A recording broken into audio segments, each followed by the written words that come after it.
মধ্যপ্রদেশের টাওয়ার দুর্ঘটনায় মৃত মালদার ৩ পরিযায়ী শ্রমিকের নিথর দেহ গ্রামে ফিরল শনিবার।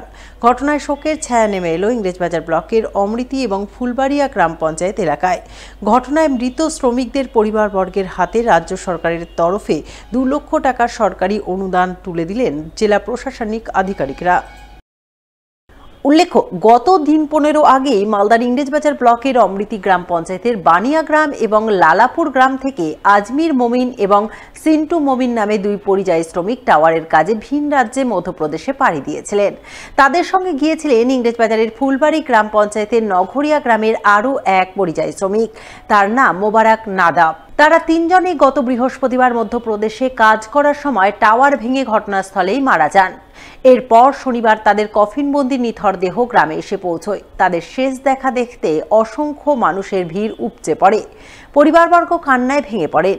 শোকের ছায়া নেমে আসে গোটা এলাকায়।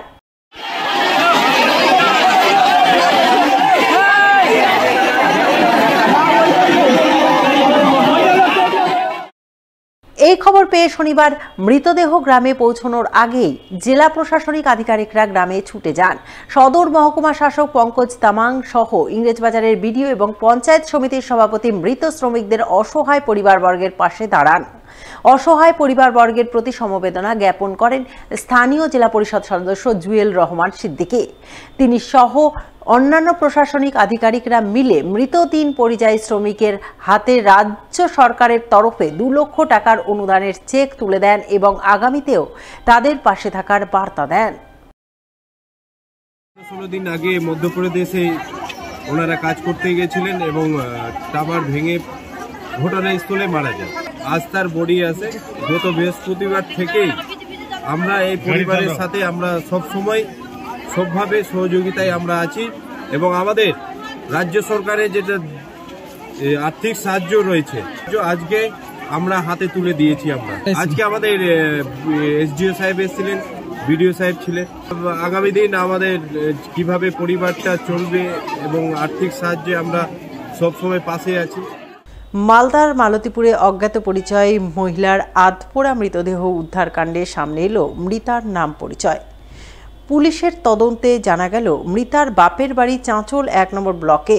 সেই মতো মৃতার দেহ শনাক্ত করলেন বাপের বাড়ির পরিবারবর্গ। তবে মহিলাকে খুন করে দেহ পোড়ানোর ঘটনায় কে বা কারা জড়িত রয়েছে সেই ব্যাপারে এখনও ধোঁয়াশায় রয়েছে পুলিশ। ধোঁয়াশা কাটাতে শনিবার ঘটনাস্থলে যায় ফরেনসিক টিম। ফরেনসিক টিমের সদস্যরা ঘটনাস্থল থেকে সংগ্রহ করেন বেশ কিছু নমুনা।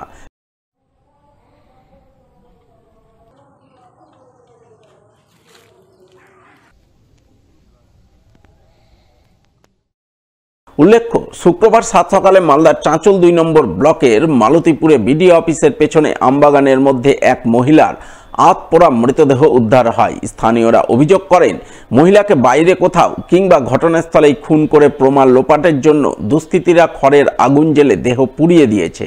তবে দেহের বেশিরভাগ অংশ পুড়ে ছাই হয়ে গেলেও পায়ের কিছুটা অংশ আধপোড়া অবস্থায় দেখতে পান স্থানীয়রা, যা দেখে তারা বুঝতে পারেন দেহটি কোনো মহিলার।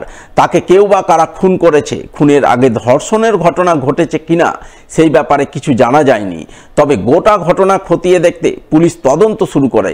তদন্তে নেমে শুক্রবার ঘটনাস্থল থেকে একটি ব্যাগ, রক্তমাখা একটি চাকু এবং একটি আধার কার্ড ও একটি ভোটার কার্ড পায় বলে খবর, যার ভিত্তিতে পুলিশ তদন্ত করে মৃত মহিলার নাম পরিচয় জানতে পারে। পুলিশ মারফতে আমরা জানতে পারি, আমার গ্রামে গেছিল, তো বলছে তোমাদের এরকম একটা ডেড পড়ে আছে, তোমাদের আছে। তো আমরা ভাবছি যে না, আমাদের সেরকম কই। হ্যাঁ, ডেড বডিটাকে আমরা আধার কার্ড মাধ্যমে চিহ্নিত করি যে না, আমাদেরই ডেড বডি। স্বামীর সঙ্গে যেটা বাবার মারফতে আমরা জানতে পারি যে খুব একটা সম্পর্ক ভালো ছিল না, 1 বছর ধরে অশান্তি, স্বামী স্ত্রী অশান্তি।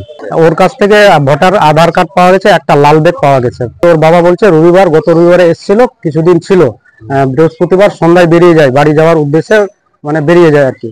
তারপরে আমরা শুক্রবার সকালে জানতে পারি যে এখানে ডেড বডি একটা মহিলাকে মেরে ফেলা হয়েছে ওই মালতীপুর ওই ব্লকের পাশে।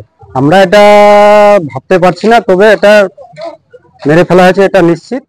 পুলিশি তদন্তে উঠে আসে মৃতার বাপের বাড়ি চাঁচল 2 নম্বর ব্লকে এবং শ্বশুর বাড়ি উত্তর দিনাজপুর জেলার কালিয়াগঞ্জে। তিনি দিন কয়েক আগেই বাপের বাড়ি এসেছিলেন। বৃহস্পতিবার বাপের বাড়ি থেকে শ্বশুর বাড়ির উদ্দেশ্যে বের হন। এরপর শুক্রবার সকালে মালতীপুরে চাঁচল 2 নম্বর বিডিও অফিসের পেছনে আমবাগান থেকে তার আধপোড়া মৃতদেহ উদ্ধার হয়। প্রাথমিক তদন্তে পুলিশের অনুমান তাকে কেউ বা কারা খুন করে দেহ খড়ের আগুনে পুড়িয়ে দিয়েছে। তবে এই ঘটনায় কে বা কারা জড়িত তা খতিয়ে দেখতে পুলিশ তদন্ত শুরু করে। শনিবার ঘটনাস্থলে তদন্তে যান ফরেনসিক টিমের আধিকারিকরা। তারা ঘটনাস্থল থেকে বেশ কিছু নমুনা সংগ্রহ করে নিয়ে যান। কিছু নমুনা সংগ্রহ করা হয়েছে, পুরো ভিডিওটা আমরা এক্সামিন করলাম। কিছু ব্লাড টেস্টিং পাওয়া গেছে। সব স্যাম্পল কাজ আর কি কিছু বোঝা গেল যে খুন এখানেই হয়েছিল না অন্য কোথাও করে পোড়ানো, এই সংক্রান্ত কিছু বোঝা গেল? সেটা ইনভেস্টিগেশন করে দেখা যাবে, ফাদার্স তো করা হবে, তারপর ডিসিশন। চুল টুল কিছু পাওয়া গেছে? আর না, সেখানে কিছু পাওয়া যায়নি। অলঙ্কার কিছু পাওয়া গেছে? আরো না কিছু পাওয়া যায়, সব তো বার্নিং হয়ে গেছে। এদিকে এই ঘটনার প্রতিবাদে শনিবার চাঁচল থানায় ডেপুটেশন দেন চাঁচলের সিপিআইএম নেতৃত্ব। তারা গোটা ঘটনায় সঠিক তদন্ত দাবি করেন এবং মহিলাদের নিরাপত্তা সুনিশ্চিত করার জোরালো দাবি জানান। নচেত আগামী দিনে বড়সড় আন্দোলনে নামার হুঁশিয়ারি দেন। এটা দেখছি আমরা প্রচণ্ড যে চারিদিকে ভয়ের একটা আবরণ সৃষ্টি হয়েছে। আমরা সেই জন্য আইসি সাহেবের সঙ্গে দেখা করলাম যে এই ধরনের ঘটনা যে পুড়িয়ে প্রমাণ লোপাট করার যে চারিদিকে যেটা চলছে, এই জিনিসটা কিন্তু কখনোই টলারেট করা যাবে না। আইসি সাহেব বললেন যে তদন্ত চলছে, এই তদন্ত যদি সঠিক না হয় তাহলে আমরা আগামী দিনে একটা বৃহত্তর আন্দোলনে যাওয়ার কর্মসূচি আমরা নেব, কারণ গোটা রাজ্য জুড়েই আমরা মহিলারা প্রচণ্ড নিরাপত্তায় ভুগছি। মালদার সুজাপুরে বোমা উদ্ধার। পরিত্যক্ত বাড়িতে জারের মধ্যে রাখা বেশ কিছু বোমা উদ্ধারের ঘটনায় শনিবার ব্যাপক চাঞ্চল্য ও আতঙ্ক ছড়ালো সুজাপুর স্কুল পাড়ায়।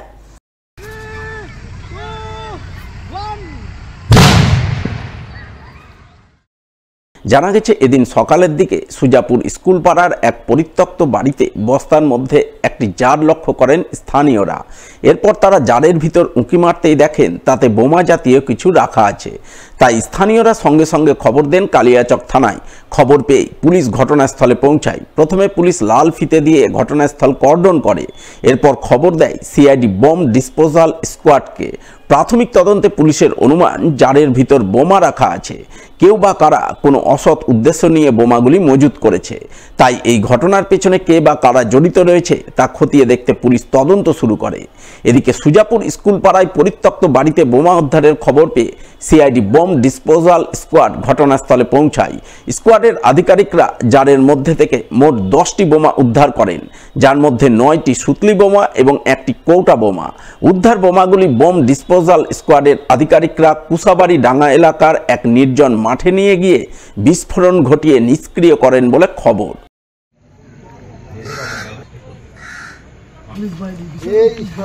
এই বাড়িগুলো